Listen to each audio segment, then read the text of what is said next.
بسم اللہ الرحمن الرحیم الحمدللہ رب العالمین افضل الصلاۃ و اکمل السلام علی سید الانبیاء والمرسلین وعلی آلہ الکرام و اصحابہ العظام اجمعین اما بعد فقد قال اللہ تبارک و تعالی فی کتابہ المحکم انا فتحنا لک فتحا مبینا وفی مکان آخر لقد صدق اللہ رسولہ الرؤیا بالحق لتدخلن المسجد الحرام ان شاء اللہ آمنین محلقین رؤوسکم ومقصرین لا تخافون فعلم ما لم تعلموا فجعل من دون ذلک فتحا قریبا۔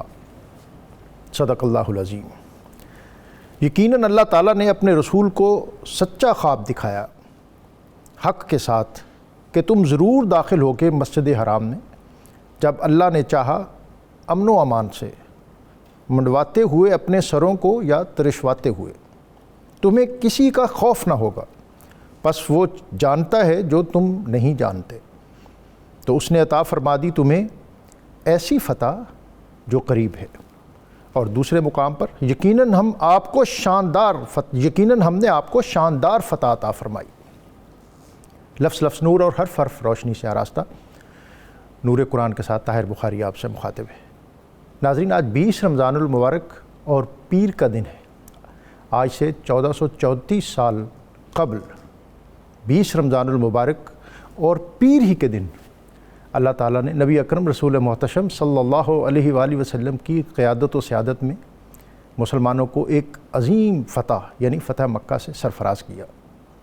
مدینہ منورہ، اس کی جغرافیائی صورتحال بہت دشوار اور کٹھن تھی۔ مدینہ منورہ جو مستفوی معاشرے اور ریاست مدینہ کا فوکل پوائنٹ تھا، اس کے شمال میں خیبر اور جنوب میں مکہ تھا۔ خیبر میں یہودی اور مکہ میں مشرکین، دونوں مسلمانوں کے بدترین دشمن۔ اگر مسلمان خیبر کی طرف پیش قدمی کریں تو مکہ والوں کی فوجوں کا خطرہ، اور اگر مکہ کی طرف جائیں تو خیبر والوں کا خطرہ۔ اور اس پر یہ کہ دونوں مسلمان دشمن قوتیں بیک ڈور رابطے کے ساتھ بھی منسلک ہیں، اور دونوں مسلمانوں کو کسی نہ کسی طرح نقصان پہنچانے اور تہ تیغ کرنے کے در پہ ہیں۔ مدینہ منورہ جس کی سپریم اتھارٹی نبی اکرم رسول محتشم صلی اللہ علیہ وآلہ وسلم ایک صاحب بصیرت حکمران اور صاحب فراست کمانڈر کے طور پر آپ کے لیے لازم تھا کہ ایسی فارن پالیسی تشکیل دیں جس سے یہ نیٹ ورک جو مسلمانوں کے لیے ہمہ وقت خطرے اور خدشے کا باعث تھا، اس کو توڑا جائے۔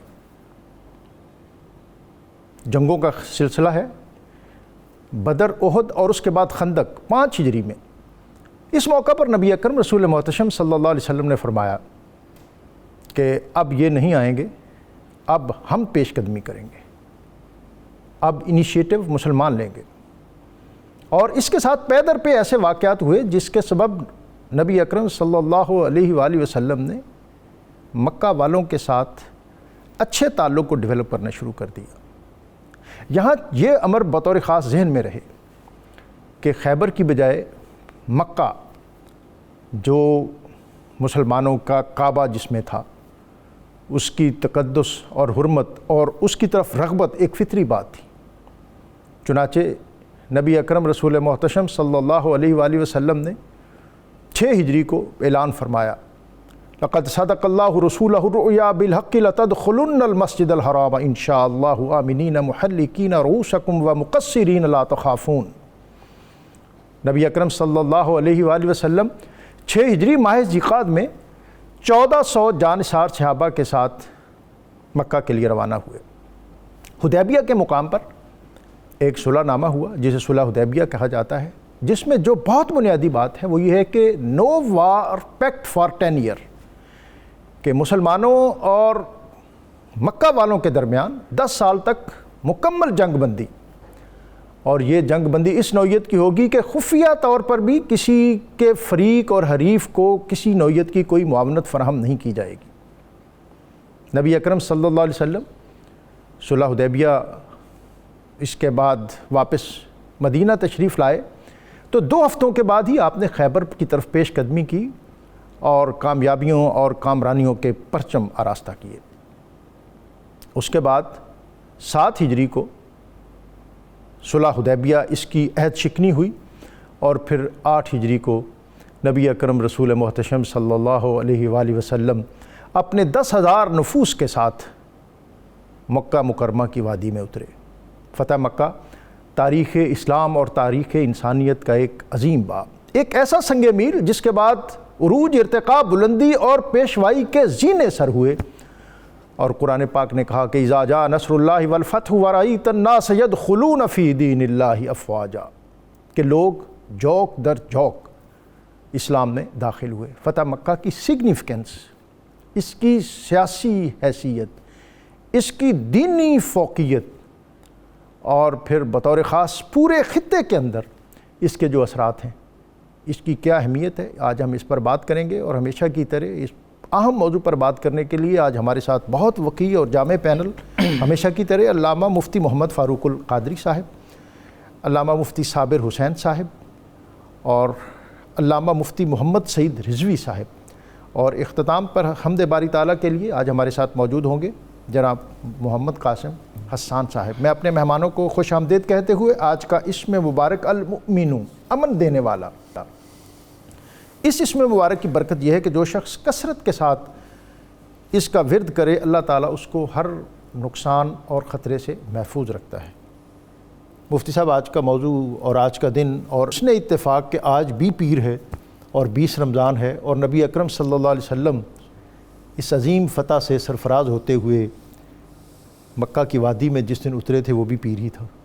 بسم اللہ الرحمن الرحیم۔ ڈاکٹر صاحب، یہ سعادت افروز گھڑیاں ہمارے نصیب میں آئیں، اور آج ہم اس تاریخ کی انوکھی داستان کا اور منفرد ترین واقعے کا ذکر کر رہے ہیں جس نے اسلام کا ایک خوبصورت چہرہ دنیا کے سامنے پیش کیا، اور مسلمان سیاسی طور پر اور دینی اقدار کے فروغ کے لحاظ سے مکہ شریف سے، مدینہ طیبہ سے، جزیرہ عرب سے آج وہ نقطہ آغاز تھا کہ باہر نکلے اور پھر دنیا میں چھا گئے۔ سبحان اللہ۔ پیر کا دن نہ صرف فتح مکہ کا دن ہے، پیر کا دن تو حضور کا ہجرت مدینہ کے موقع پر مدینہ منورہ میں داخل ہونے کا بھی دن ہے، اور پیر کا ہی دن رحمت کونین کی ولادت کا بھی دن ہے، اور آپ کے اعلان نبوت کا دن، اظہار نبوت کا بھی دن ہے۔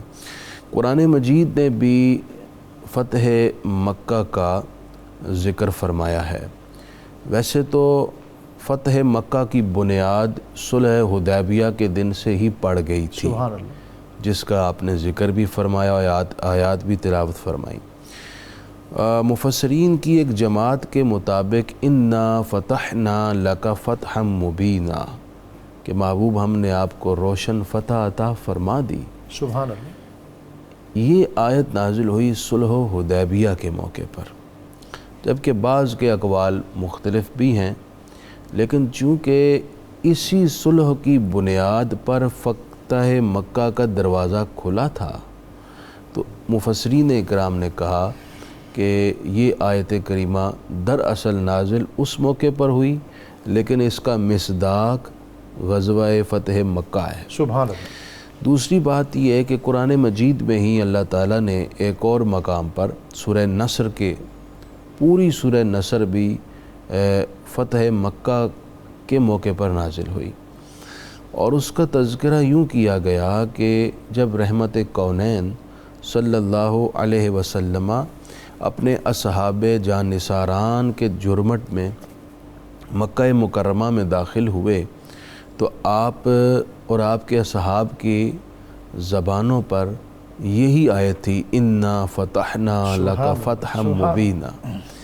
اس آیت کی تلاوت ہو رہی ہے اور تکرار کے ساتھ مکہ مکرمہ میں داخل ہوئے، اور حضور کی شان عجز و انکساری کا عالم یہ تھا کہ آپ نے اپنے سر مبارک کو جھکایا ہوا تھا، ایون کہ جس اونٹنی پر آپ بیٹھے ہوئے تھے اس کی اگلے جو سر کے اوپر والا بالائی حصہ ہے، وہاں سے آپ کا سر انور، آپ کا ماتھا سبحان اللہ مس ہو رہا تھا، اور ساتھ ہی آپ کی چشمان دل نواز سے اشک جاری تھے۔ اتنے عز و انکسار کے ساتھ آپ مکہ میں داخل ہوئے۔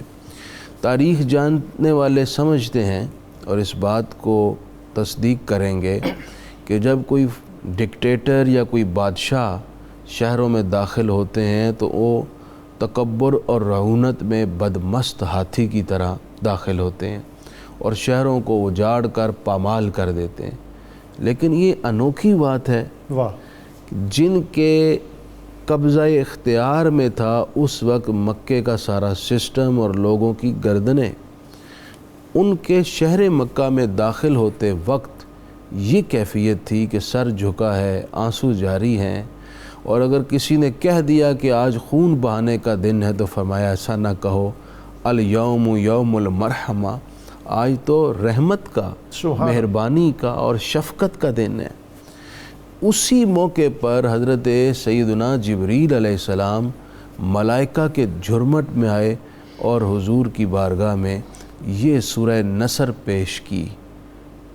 بعض مفسرین نے کہا ہے کہ یہ حجۃ الوداع کے موقع پر نازل ہوئی، حجۃ الوداع کے موقع پر، لیکن اکثریت کا کہنا یہ ہے کہ یہ اس موقع پر حضرت جبریل لے کر آئے اور رحمت کونین صلی اللہ علیہ وآلہ وسلم کو خوشخبری سنائی گئی، اذا جاء نصر اللہ والفتح، جب اللہ تعالیٰ کی طرف سے مدد اور فتح میسر آ گئی۔ سبحان اللہ۔ اب کیا ہوگا؟ وَرَأَيْتَ النَّاسَ يَدْخُلُونَ فِي دِينِ اللَّهِ أَفْوَاجًا، آپ دیکھیں گے کہ اب لوگ فوج در فوج جماعتوں اور قبائل کی شکل میں، بڑے بڑے گروہوں کی شکل میں اسلام میں داخل ہوں گے۔ ایسا ہی ہوا۔ اس وقت حضور کی شان رحمت دیکھ کر مکہ کے اکثریت حصہ کے لوگ مسلمان ہوئے، اور اس کے بعد چند ہی دنوں میں، ایک ہفتے کے اندر جو اطراف کے قبائل کے لوگ تھے وہ پورا قبیلہ حاضر ہوتا اور اسلام میں داخل ہو جاتے۔ اس طرح اسلام کا نور اور روشنی پھیلنے لگی، اور اس موقع پر اللہ تعالیٰ نے پوری امت کو حضور کے وجود مسعود کی صورت میں ایک ماڈل بھی دیا۔ اللہ تعالیٰ نے فرمایا فسبح بحمدی ربک واستغفرہ، کہ تم لوگ اے حبیب آپ اپنے رب کے نام کی حمد بیان کریں اور اس کے حضور استغفار کریں۔ تو یہ دراصل سبق یہ دیا گیا کہ جب اللہ تمہیں کامیابی بخشے، فتح بخشے، جب تمہیں اقتدار بخشے، جب تمہیں زمین میں تمکن بخشے، استقرار بخشے، تو سر کو اس کے آگے، اس کے بعد سر جھک جائے اور اللہ کی حمد اور تعریف شروع ہو جائے۔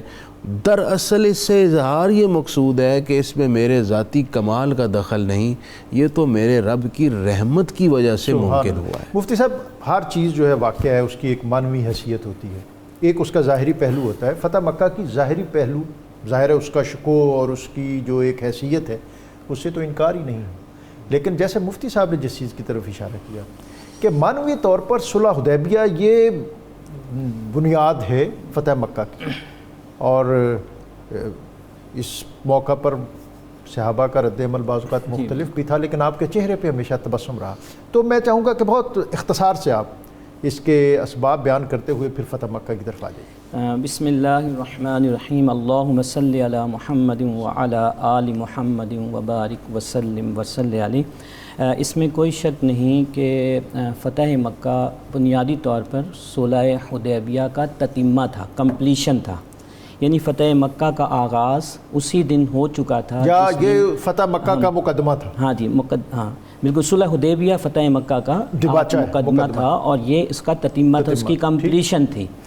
اگر ہم اس کے باطنی پہلو پر غور کریں تو ہمیں ایک بات بالکل واضح طور پر نظر آتی ہے، جس کی طرف آپ نے بھی اشارہ کیا کہ جب صلح حدیبیہ ہوئی تو اس کے جو مندرجات تھے، اس کی جو شرائط تھی، وہ بظاہر ایسی لگ رہی تھیں کہ مسلمانوں کے خلاف ہیں۔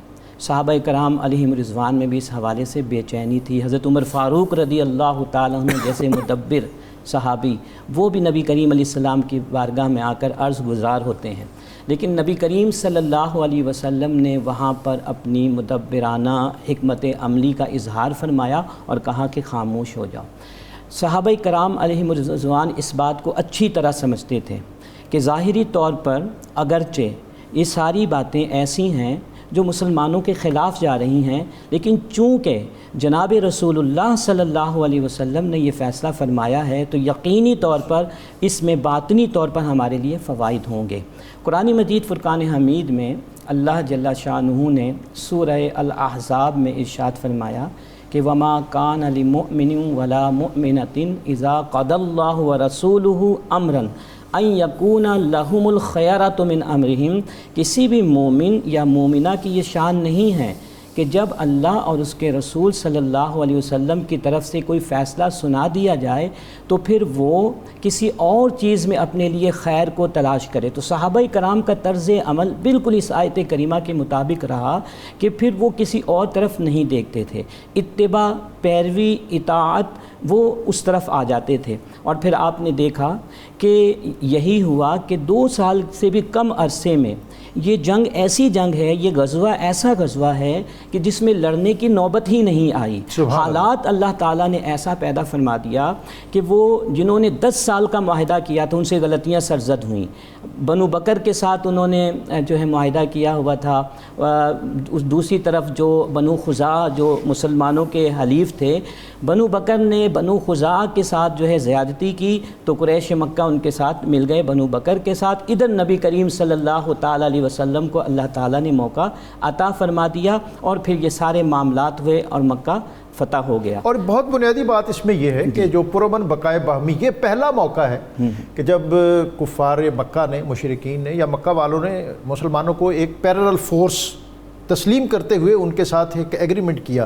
اس سے پہلے وہ یہی کہتے تھے کہ ہمارے کچھ لوگ ہیں جو بھاگ کے چلے گئے ہیں، ہم کسی نہ کسی طرح ان کو زیر کرنا چاہتے ہیں، اور نو وار پیکٹ فار 10 ایئر، 10 سال کا یہ جو معاہدہ امن ہے، اس کے فوراً بعد خیبر فتح ہوا، اور اس کے بعد پھر آپ نے خطوط لکھے، اور پھر اس کے بعد تو دعوت و تبلیغ کا جو سلسلہ ہے وہ مفتی صاحب ایسا پھیلا کہ دشمنوں کی طرف سے تھوڑا اطمینان ہوا اور دعوت اور تبلیغ کا کام پھیلا، اور پھر فتح مکہ جو ہے جیسا مفتی صابر صاحب نے کہا کہ صلح حدیبیہ اس کا دباچہ بنا۔ جناب بسم اللہ الرحمن الرحیم۔ جیسا کہ آپ نے بھی انٹرو میں فرمایا اور مجھ سے قبل دونوں شخصیات نے اس پر بڑی خوبصورت گفتگو کی، حقیقت یہی ہے کہ فتح مکہ بعد میں تبلیغ دین کا اور اسلام کی نشر و اشاعت کا وہ ایک حسین موقع بنا کہ یعنی ایک امن ہو گیا ہے کہ وہ مستقل دشمن جو تھے وہ مطیع ہو گئے، جن کی طرف سے ہر وقت خطرہ رہتا تھا، ظاہری بھی اور سازشی خطرے بھی ان کی طرف سے ہر وقت رہتے تھے، اور اس کا عملی نمونہ بھی بہت سارے موقعوں پہ دیکھا جا چکا تھا۔ کبھی مدینہ شریف کے یہودیوں کو، عیسائیوں کو اکسانا کہ تم یہ کرو ہم تمہارے ساتھ ہیں، کبھی اس طرح کی کام کرنا۔ اب نبی کریم صلی اللہ تعالیٰ علیہ وآلہ وسلم مکہ تشریف لے آئے، اسی مکہ میں جہاں سے آپ کو ہجرت پہ مجبور کیا گیا تھا، اور حضور نبی کریم صلی اللہ تعالیٰ علیہ وسلم اپنا پیارا شہر، اپنا جائے پیدائش اور اللہ کے گھر والا شہر چھوڑ کر تشریف لے گئے۔ اور جب آپ تشریف لائے، اب وہ سارے سامنے وہی لوگ ہیں جنہوں نے آپ کو ستایا، ایذائیں دیں، مختلف مواقع پر تکالیف دی۔ صحابہ کرام کو جو ابتدائی ایام میں حضور کے ساتھ آئے، ظاہر ہے وہ مالی طور پر بھی بہت زیادہ مضبوط نہیں تھے، اور یعنی ان کے قبیلے بھی کوئی بڑے نہیں تھے، تو اس لیے یہ جو سرداران قریش وغیرہ تھے ستاتے تھے ان کو۔ اب وہ سارے مجرموں کی طرح حضور کے سامنے ہیں، اب حضور کے فیصلے کا انتظار ہے۔ اور عرب کی تاریخ میں کبھی ایسا نہیں ہوا کہ فاتح نے اس طرح معاف کیا جیسے حضور نے معاف فرمایا۔ اس کی وجہ یہ ہے کہ وہ تو ریونج والے لوگ تھے، بدلہ لینے کو ہی اپنا سب معراج سمجھتے تھے۔ اب جس طرح وہ سوچتے تھے اپنے دشمنوں کے بارے میں، اور اب ان کے ذہنوں میں بھی یہی خیال تھا کہ ہمارے ساتھ بھی وہی ہوگا جو ہم سوچتے ہیں اور کرتے آ رہے ہیں۔ اب نبی کریم صلی اللہ علیہ وسلم کے سامنے سب لائن میں لگے، ساتھ جھکا کے کھڑے ہیں۔ ایون ابو سفیان جیسے شخص جن کو حضور کا سب سے بڑا دشمن سمجھا جاتا تھا، وہ اور حضور کیا کر رہے ہیں کہ لا تثریب علیکم اليوم، اللہ اکبر، عام معافی کا اعلان ہے۔ سبحان اللہ، اور وہ جو بڑے دشمنوں میں شمار ہوتے تھے انہی کے گھروں کو حضور نے دارالامن بنا دیا، سبحان اللہ، اور ساتھ یہ بھی بتا دیا کہ جو بیت اللہ شریف میں چلا جائے، جو اپنے گھر کا دروازہ بند کر لے، جو ہتھیار نہ اٹھائے، کائنات میں ایسی کوئی مثال پیش نہیں کی جا سکتی کہ اس قدر شاندار فتح کے ایک پتہ بھی نہ ٹوٹے، اور فتح بھی اتنی عظیم ہو کہ جو رہتی دنیا تک مثال بن جائے۔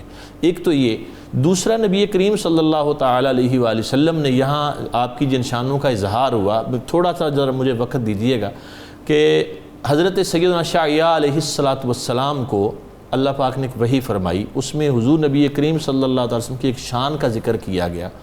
آپ کی یہ شان ہوگی کہ آپ نکرہ کو معرفہ بنائیں گے۔ اب یہ بڑی کمال کی بات ہے کہ نکرہ کو معرفہ، اب ذرا اس پہ غور کیجیے۔ جس دن فتح مکہ ہوا، نبی کریم صلی اللہ علیہ وسلم جب داخل ہوتے ہیں تو حضور کی اونٹنی پر حضور کے ساتھ کون بیٹھا ہے؟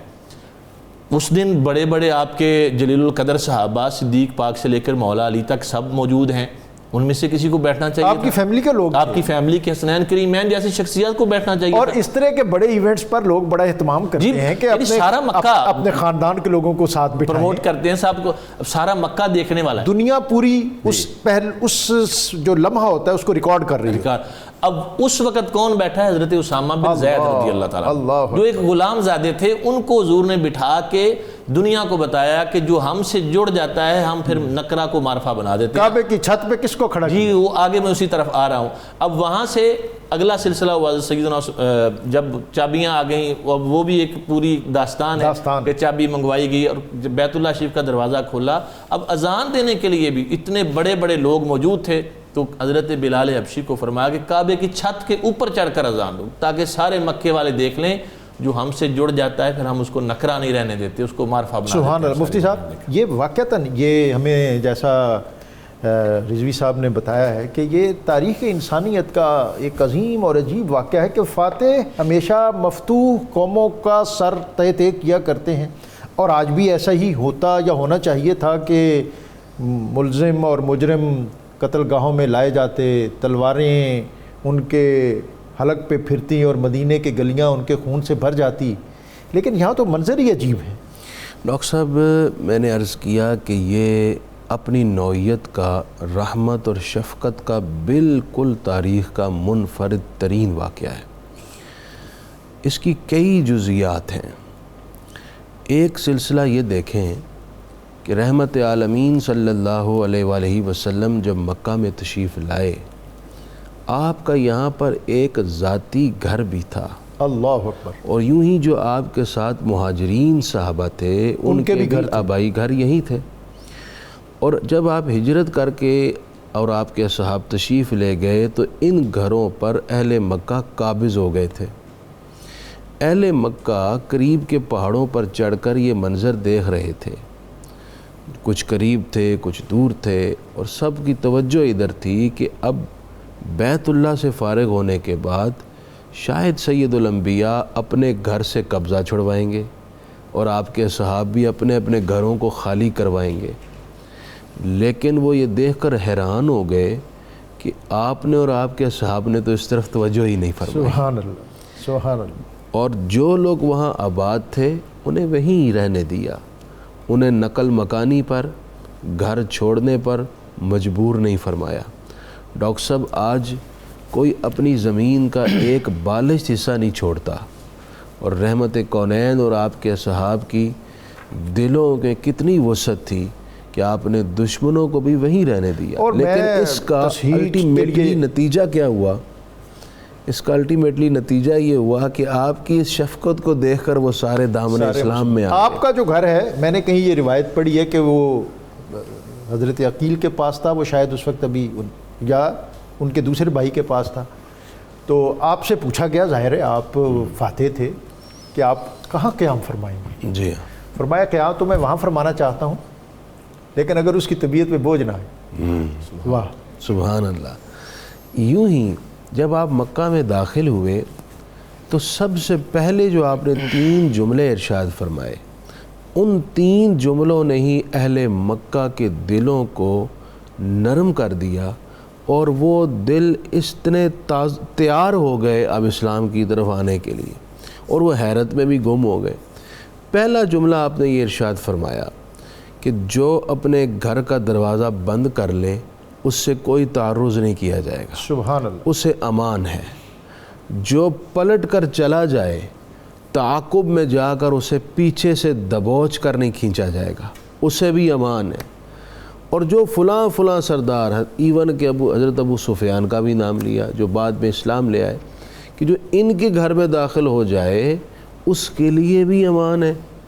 اب آپ دیکھیں جی، یہ کتنی بڑی بات تھی کہ دشمن کو امن دینے کے لیے کتنے آسان ذرائع دے دیے، واہ، نہ سزا، نہ زنجیروں میں قید، اور نہ ہی ان کو ذلیل اور رسوا کیا گیا۔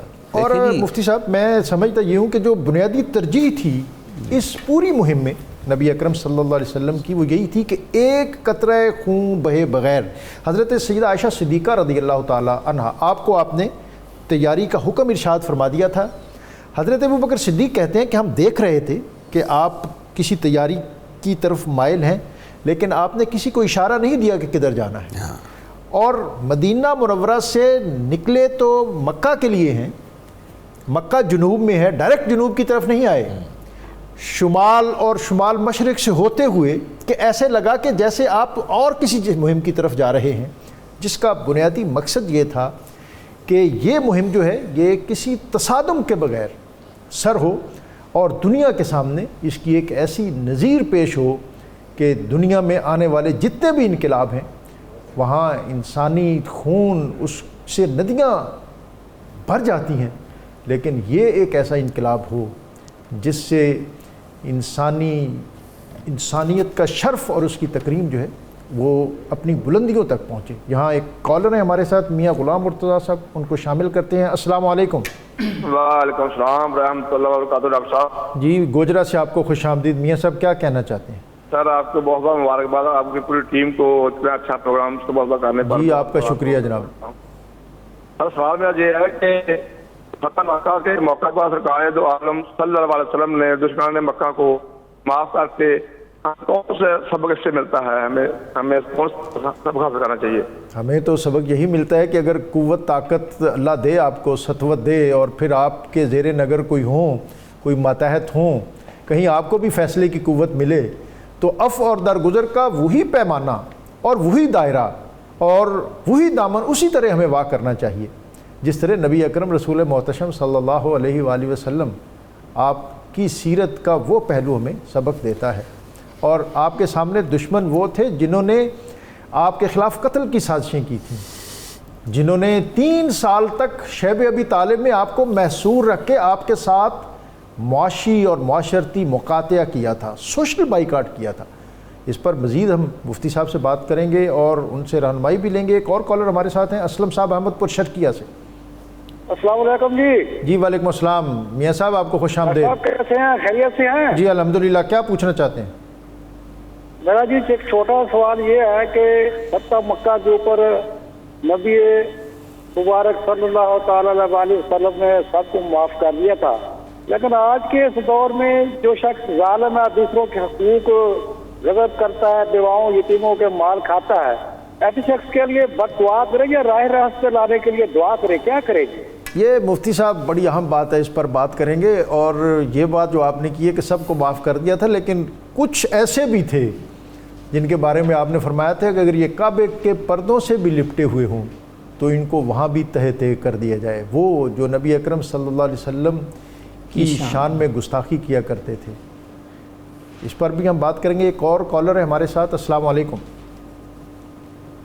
محمد مقبول صاحب سمندری سے۔ ڈاکٹر صاحب السلام علیکم۔ جی وعلیکم السلام جناب، خوش آمدید۔ السلام ڈاکٹر صاحب سے میں فتح مکہ کے بعد حضرت ابو سفیان اسلام لے کے آئے تھے، اور اس کی بیوی کا کیا نام تھا؟ ان کی اہلیہ جو تھی ان کا نام ہند تھا، اور انہوں نے اسلام قبول کیا، اور تاریخ میں ان کا بڑا ایک دلچسپ مکالمہ ہے اس موقع پر نبی اکرم رسول محتشم صلی اللہ علیہ وسلم کے ساتھ۔ اور فتح مکہ سے مان قبل، ایک روز قبل، نبی اکرم صلی اللہ علیہ وسلم، حضرت ابوبکر صدیق نے عرض کی، یا رسول اللہ میں نے خواب دیکھا ہے کہ ایک کتیا جو ہے یہ باہر نکلی ہے مکے کی وادی سے، اور اس کے وجود سے دودھ بہہ رہا ہے یا خون بہہ رہا ہے، تو نبی اکرم صلی اللہ علیہ وسلم نے فرمایا کہ اب کفار میں اور مکہ والوں میں طاقت نہیں کہ وہ تمہارے سامنے آ سکیں، اب وہ رحم کے رشتے اور دودھ کے ناطے لے کر تمہارے پاس آنے والے ہیں، اور پھر دیکھنا یہ فلاں بستی جو ہے عراق، اس میں ابو سفیان ہوگا، اور ابھی وہ اگر تمہاری دسترس میں آ جائے تو اس کو قتل نہ کرنا، میری بارگاہ میں پیش کر دینا۔ اور پھر حضرت عباس ابو سفیان کو لے کر نبی اکرم صلی اللہ علیہ وسلم کی خدمت میں حاضر ہوئے۔ کہتے ہیں کہ نبی اکرم صلی اللہ علیہ وسلم کی سواری پر حضرت عباس سوار تھے اور پیچھے حضرت ابو سفیان تھے، تو آپ جا رہے تھے تو لوگ کہتے تھے کہ سواری نبی صلی اللہ علیہ وسلم کی ہے، اس پر سوار آپ کے چچا ہیں، اور یہ پیچھے پتہ نہیں کون ہے۔ حضرت عمر نے پہچان لیا، اور پھر وہ آپ کے قتل کی اجازت کے لیے نبی اکرم صلی اللہ علیہ وسلم کے خیمے کی طرف بڑھے، لیکن اس سے قبل حضرت عباس جناب ابو سفیان کو نبی اکرم صلی اللہ علیہ وسلم کی خدمت میں پیش کر کے ان کے لیے معافی لے چکے تھے۔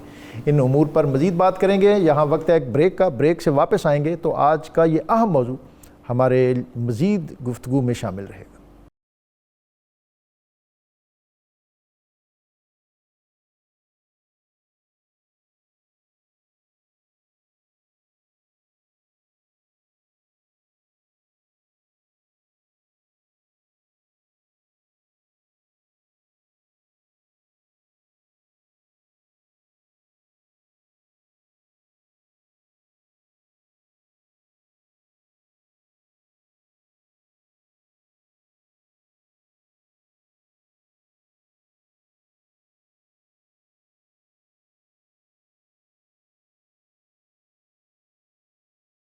نور قرآن میں آپ کو ایک مرتبہ پھر خوش آمدید۔ 20 رمضان فتح مکہ، اس کے عوامل کیا تھے، اور اس موقع پر نبی اکرم صلی اللہ علیہ وآلہ وسلم آپ کا طرز عمل، آپ کا اسوہ اور آپ کے سیرت کے کون سے پہلو ہیں جن سے بطور خاص موجودہ حالات کے تناظر میں ہمیں ضرور رہنمائی لینی چاہیے۔ عفو، آپ درگزر، ہمارا آج جو دوسروں کو معاف کرنے کا دائرہ ہے یہ بہت محدود ہو گیا ہے۔ اس واقعہ سے ہمیں یہ رہنمائی اور روشنی بھی لینی چاہیے، اور نبی اکرم صلی اللہ علیہ وآلہ وسلم اپنے 10,000 غلاموں کے ساتھ، جیسا مفتی صاحب نے کہا، سواری پر سوار، اور آپ نے یمنی چادر کا امامہ باندھا ہوا تھا اور سر اتنا جھکا ہوا تھا کہ سواری کے اگلے حصے یعنی کجاوے کو لگ رہا تھا، اور آپ کے پیچھے آپ کے غلام زادے اسامہ بن زید بیٹھے ہوئے تھے، اور کشور رسالت کے اس سرتاج کو دیکھنے کے لیے مکہ کے لوگ دیوانہ وار آپ کی طرف بڑھ رہے تھے، اور نبی اکرم صلی اللہ علیہ وآلہ وسلم صحن کعبہ میں داخل ہوئے، اور وہاں پر کندھے سے کندھا ملا ہوا تھا۔ آپ سواری سے اترنے لگے تو صحابہ نے فرط محبت میں اپنے ہاتھوں کو آگے کیا اور قدم مبارک ہتھیلیوں پہ آئے، وضو کیا تو پانی کے قطرے چہرے پہ ملے، اور پھر نبی اکرم صلی اللہ علیہ وآلہ وسلم نے اس موقع پر جو عظیم خطبہ ارشاد فرمایا، آپ نے کہا کہ اے قریش، اللہ تعالیٰ نے تمہارے نخوت، تکبر اور غرور کو آج ملیا میٹ کر دیا ہے، اور اللہ تعالیٰ نے اپنے بندے کے ساتھ صدق اللہ وعدہ و نصر عبدہ، کہ اس نے جو اپنے بندے کے ساتھ وعدہ کیا اس کو سچا کر دکھایا، اور اپنے بندے کو، اپنے بندہ خاص کو فتح و کامیابی سے سرفراز کیا۔ اور اس موقع پر آپ نے فرمایا کہ یہ جو اللہ تعالیٰ نے قرآن پاک میں تمہیں یہ حکم کر دیا ہے کہ کلکم من آدم و آدم من تراب، اور پھر آپ نے آیت پڑھی ان یا ایھا الناس انا خلقناکم من ذکر و انثی وجعلناکم شعوبا وقبائل لتعارفوا ان اکرمکم عند اللہ اتقاکم۔ مفتی صاحب آج کچھ سوال بھی ہیں اور آج کا موضوع جناب۔ ہاں جی، عفو درگزر پہ آپ فرما رہے تھے کہ ایک سوال آیا ہے۔ اسلم صاحب نے سوال کیا تھا کہ معاف کرنا چاہیے، کس طرح کرنا چاہیے، اس کے لیے تو ظاہر بڑی ہمت کی ضرورت ہے۔ اسی طرح حضرت ابو سفیان، ان کے بارے میں کہ وہ مسلمان ہوئے، کب ہوئے، اور لوگوں کے جو حق مارتے ہیں ان کے حوالے سے یہ 2-3 باتیں ہیں، فتح مکہ جلدی سے جی میں عرض کروں گا کہ فتح مکہ کے موقع پر رسول اللہ صلی اللہ علیہ وسلم کی سیرت کے تمام پہلو بالکل واضح طور پر سامنے آئے، اگرچہ نبی کریم علیہ السلام اس سے پہلے بھی اپنی سیرت طیبہ اور اخلاق کریمانہ کا اظہار فرماتے رہتے تھے، لیکن اس وقت آپ کی سیرت طیبہ اپنے جوبن پر تھی۔ آپ دیکھیں کہ جیسا کہ ابھی مفتی صاحب نے بھی فرمایا، اور قرآن مجید فرقان حمید کی سورہ النمل میں بھی اس حقیقت کو بیان کیا گیا کہ ان الملوک اذا دخلوا قریۃ افسدوها، کہ جب بادشاہ کسی بھی شہر یا علاقے کو فتح کر کے اس میں داخل ہوتے ہیں تو وہاں پر فساد برپا کرتے ہیں، وہاں کے جو قابل عزت لوگ ہیں ان کو ذلیل و خوار کر کے رکھ دیتے ہیں، اور پوری تاریخ اس حوالے سے بھری پڑی۔ اگر تازہ ترین تاریخ کو آپ دیکھیں تو عراق میں جب امریکہ داخل ہوا، افغانستان میں داخل ہوا تو کیا کچھ نہیں ہوا، لیکن نبی کریم علیہ الصلاۃ والتسلیم کی سیرت کے اس پہلو کو دیکھیں کہ جب فتح مکہ ہوا اور آپ صلی اللہ علیہ وسلم جو ہے داخل ہو رہے ہیں تو اس وقت آپ کی زبان مبارک پر قرآن مجید فرقان حمید کی سورہ فتح کی آیات کریمہ جاری تھی، انا فتحنا لک فتحا مبینا، اور پھر آپ اس وقت اسلام کی صداقت و حقانیت کا اعلان فرما رہے تھے اور اس آیت کریمہ کی تلاوت فرما رہے تھے کہ جاء الحق وزحق الباطل ان الباطل کان زہوقا۔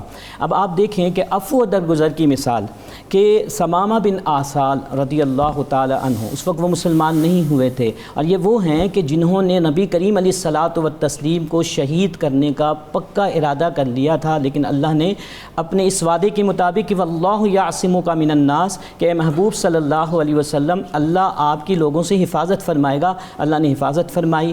اس وقت ثمامہ بن آسال نبی کریم علیہ السلام کی بارگاہ میں ڈرتے ہوئے خوف کے عالم میں آتے ہیں اور پوچھتے ہیں کہ میرے بارے میں آپ نے کیا فیصلہ جو ہے فرمانا ہے۔ نبی کریم علیہ السلام نے ان کو معاف کیا۔ اب آپ دیکھیے کہ عفو درگزر کا اس وقت ان پر کتنا اثر ہوا کہ وہ نہ صرف مسلمان ہوئے بلکہ انہوں نے ایک آفاقی جملہ کہا کہ واللہ ما کان علی الارض وجہ ابغض الی من وجہک، کہ اللہ کی قسم آج سے پہلے میرے نزدیک کائنات میں دنیا میں آپ کے چہرے سے زیادہ ناپسندیدہ چہرہ کوئی نہیں تھا، لیکن آج کے بعد میرے نزدیک آپ کے چہرے انور سے محبوب ترین چہرہ اب کسی کا نہیں ہے۔ اسی طرح وہ شہر کہ جس میں آپ رہ رہے ہیں آج سے پہلے میرے لیے ناپسندیدہ ترین شہر تھا، لیکن آج کے بعد وہ میرے لیے پسندیدہ ترین شہر۔ تو یہ عفو درگزر کی وجہ سے اس کے اثرات مرتب ہوئے۔ دیکھیے قرآن مجید میں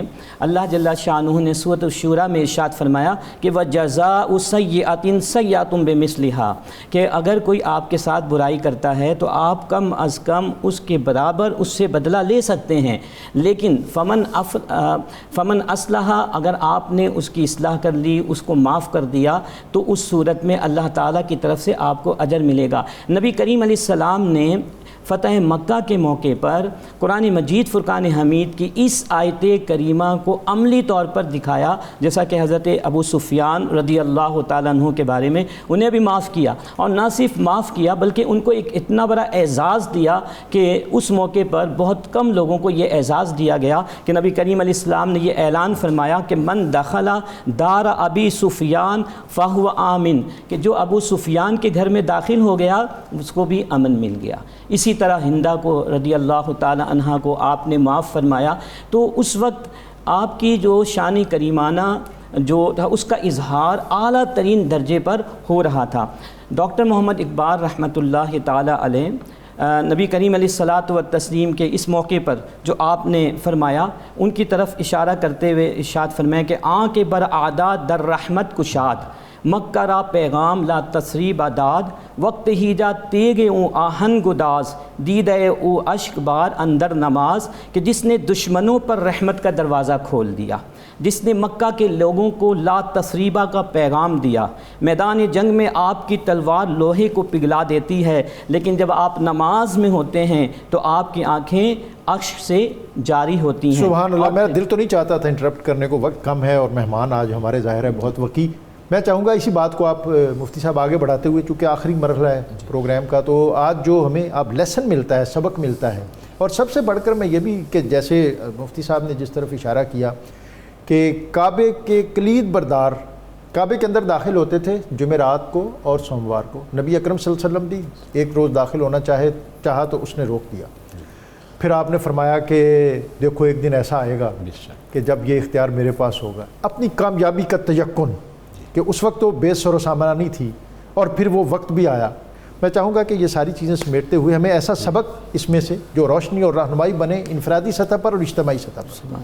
اس میں ایک تو آپ نے جو اشارہ کیا کہ اپنی کامیابی کا یقین اور یقین کامل، اور اللہ کے نبی کا تو جو فرمان ہوتا ہے مستقبل کے حوالے سے وہ وحی الہی کے بغیر ہوتا ہی نہیں. سبحان اللہ. اور یہ فتح مکہ کا بھی سارا سلسلہ خواب میں پہلے دکھا دیا گیا اور وہی نبی کریم صلی اللہ علیہ وسلم نے فرمایا. اور پیغام اس کا جو ساری اس کا خلاصہ آپ دیکھیے، ایک تو فتح مکہ کے بعد سلطنت اسلامیہ کی وہ بنیاد رکھی گئی کہ پوری کائنات میں اسلام پھیل گیا.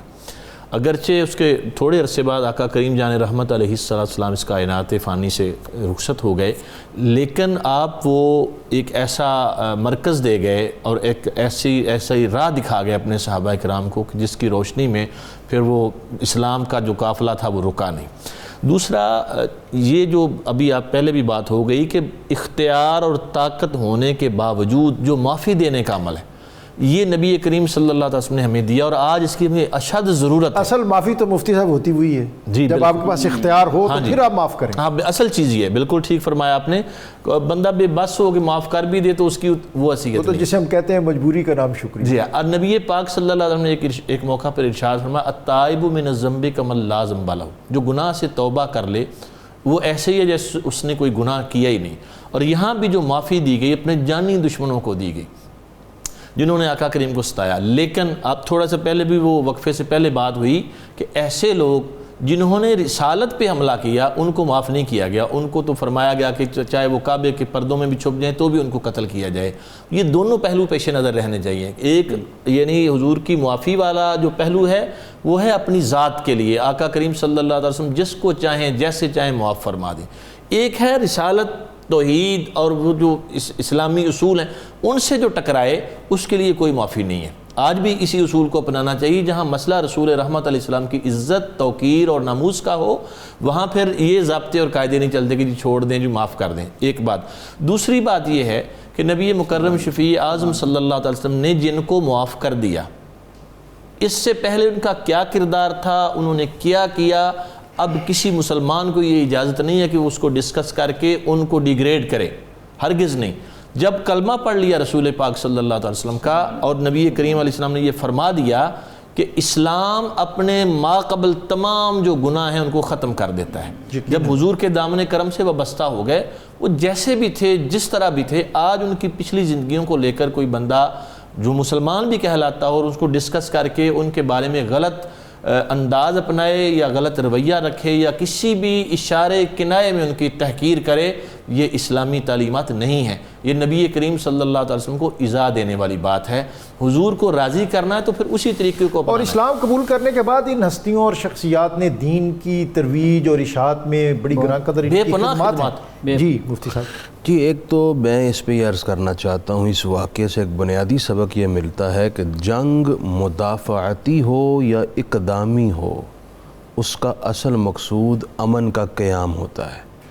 یہ لفظ کہنا آسان ہے، اس کی عملی تفسیر تاریخ انسانیت میں دیکھنی ہے تو فتح مکہ دیکھیں. اور جو ہدایات دیتے تھے نبی اکرم صلی اللہ علیہ وسلم اس میں بھی تو یہ روانہ کرتے ہوئے کہ بددیانتی نہ کرنا، دشمن کے ساتھ بھی دھوکہ نہ کرنا، سرسبز کھیتیاں ویران نہ کرنا، بچوں اور عورتوں کو تہہ تیغ نہ کرنا، خانقاہوں میں بیٹھے ہوئے بزرگوں کا پر کسی قسم کا جو ہتھیار ہے وہ نہ اٹھانا. تو یہ ساری چیزیں ایسی ہیں کہ جو میں سمجھتا ہوں کہ قیامت تک انسانیت کے لیے روشنی اور رہنمائی ہے. مسلمانوں کی اس روشن تاریخ سے واقف ہونے کے باوجود اسلام کی طرف دہشت گردی کو منسوب کرتے ہیں تو یہ صرف اور صرف تعصب کی سیاہ پٹی ہے جو حقیقت لوگوں کو دکھانے نہیں دے رہی. دوسری بات ڈاکٹر صاحب یہ ہے کہ جب حضور بیت اللہ کی چابی طلب فرماتے ہیں عثمان بن طلحہ سے، جو واقعہ آپ نے پوچھا، تو حضرت عثمان بن طلحہ کو یہ یاد بھی کرایا کہ آپ نے انکار کر دیا تھا چابی دینے سے. لاؤ آج چابی. وہ اب کانپتے ہوئے چابی پیش کر رہے ہیں کہ وقت تھا کہ میں نے انکار کیا تھا، نہ جانے میرے بارے میں کیا سخت فیصلہ ہوگا. حضور نے چابی لی اور لے کر ارشاد فرمایا کہ آج میں چابی کسے سونپوں گا. ساروں کی امید تھی کہ یہ بیت اللہ کا کیئر ٹیکر ہونے کا شرف مجھے مل جائے. اور بیت اللہ کے جو جینون کسٹوڈین تھے وہ بھی اس میں شامل تھے، حضرت عباس بھی طلبگار تھے. سب تھے. تو سب دیکھ رہے ہیں آپ نے حضرت عثمان بن طلحہ سے پوچھا کہ آج میں تمہارے ساتھ کیا سلوک کروں گا. واہ. اب وہ ڈر کے مارے خاموش تھے، میں کیا جواب.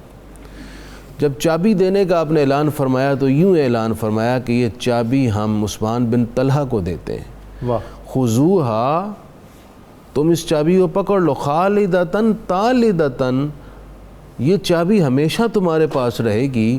لا ینزعوہا منکم الا ظالم، کسی ظالم کے علاوہ کوئی تمہاری نسل سے اس چابی کو چھین نہیں سکے گا. یہ سن کر عثمان بن طلحہ اتنا متاثر ہوئے، عرض کی حضور میں چابی بعد میں پکڑوں گا، پہلے مجھے یہ بتائیے کلمہ کیسے پڑھتے ہیں. واہ واہ. حضور کے شان عفو اور حسن سلوک سے متاثر ہو کر اسلام میں آئے. اور ایک بات میں اور کہہ دوں، حضور بیت اللہ میں گئے، حضرت عثمان بن طلحہ، حضرت بلال ساتھ ہیں، اندر جو 360 بت تھے وہ سارے شرک کے آثار ختم کیے. بیت اللہ کے اندر حضور نے نماز ادا فرمائی، نوافل ادا فرمائے. حضرت بلال حبشی جو حبشہ کے رہنے والے غلام تھے، ان کو حضور نے کعبے کی چھت پر کھڑا کر کے غریبوں کا، پسے ہوئے طبقے کا سر بلند کر دیا. اور پھر آپ نے بیت اللہ کی تطہیر کر کے امت مسلمہ کو پیغام بھی دے دیا کہ مسلمان وہ ہوتا ہے جو خود بھی طاہر ہوتا ہے اور تطہیر کا فریضہ انجام دیتا ہے. سلام اس پر کہ جس نے خون کے پیاسوں کو ردائیں دی. یہ موقع ایسا ہے اور یہ باتیں ایسی ہیں کہ بات سے بات نکلتی جائے اور چراغ سے چراغ جلتا جائے، اور واقعات کا پھیلاؤ یقیناً بہت زیادہ ہے، لیکن ظاہر ہے محدود وقت میں ہم نے یہ ساری چیزیں سمیٹنی ہیں. ناظرین جہاں وقت ہے ایک بریک کا، بریک سے واپس آئیں گے تو پھر حمد باری تعالیٰ اور اختتامیہ اور آج کا وظیفہ وہ پیش کیا جائے گا.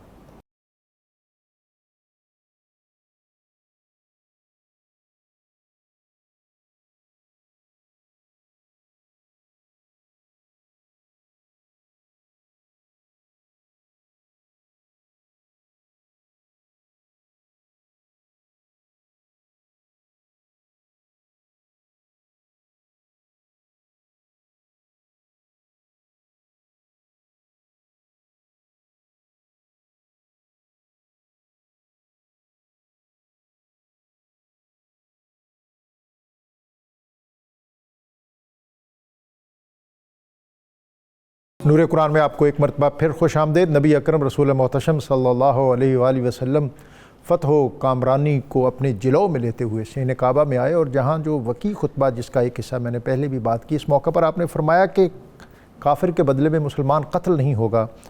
دو مختلف مذاہب کے لوگ ایک دوسرے کے وارث نہیں ہوں گے.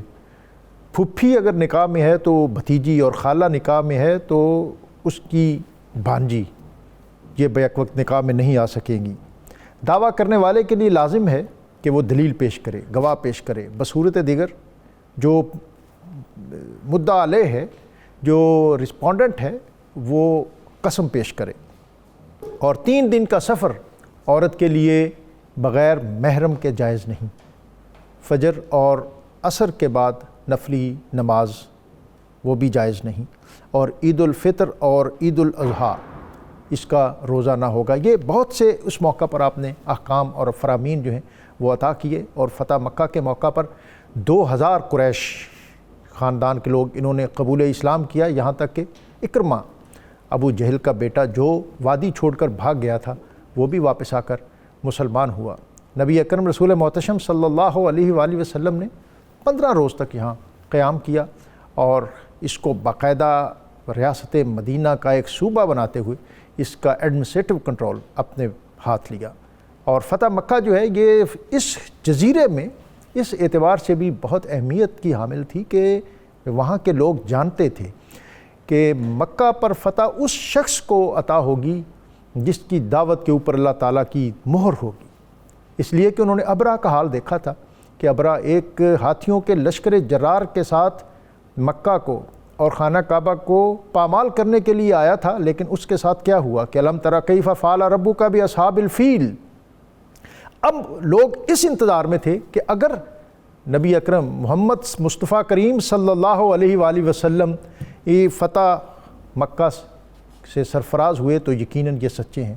اور پھر اللہ تعالیٰ نے اپنا وعدہ سچا کر دکھایا.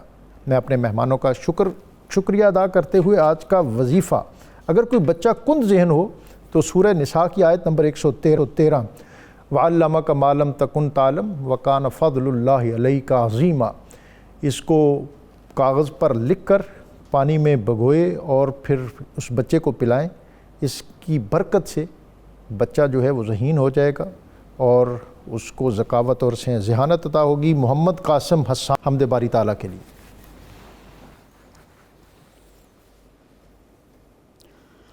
کوئی تو ہے جو نظام ہستی، کوئی تو ہے جو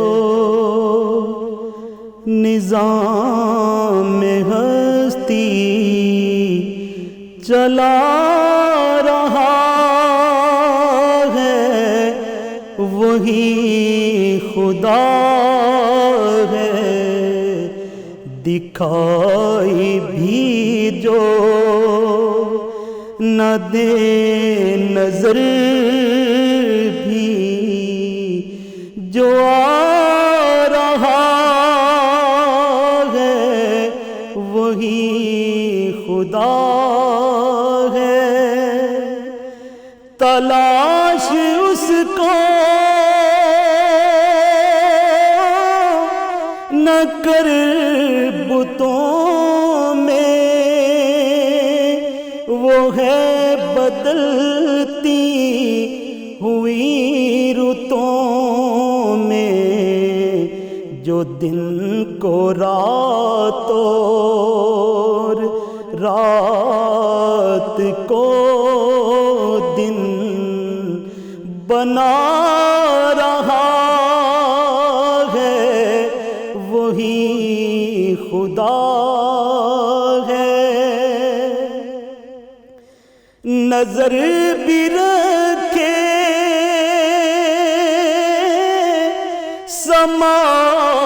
سماعتیں بھی،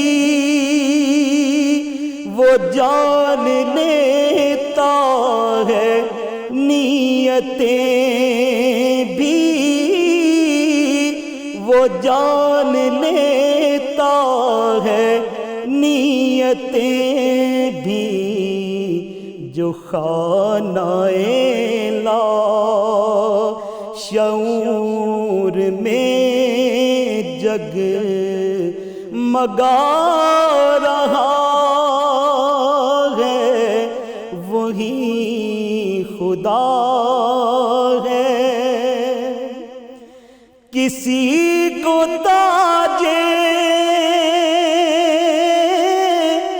وقار بخشے، کسی کو ذلت کے خار بخشے، کسی کو ذلت کے ہار بخشے، جو سب کے ہاتھوں پہ مہر قدرت لگا رہا ہے، وہی خدا ہے۔ سفید اس کا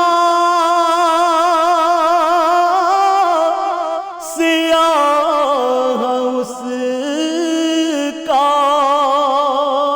نفس نفس ہے گواہ اس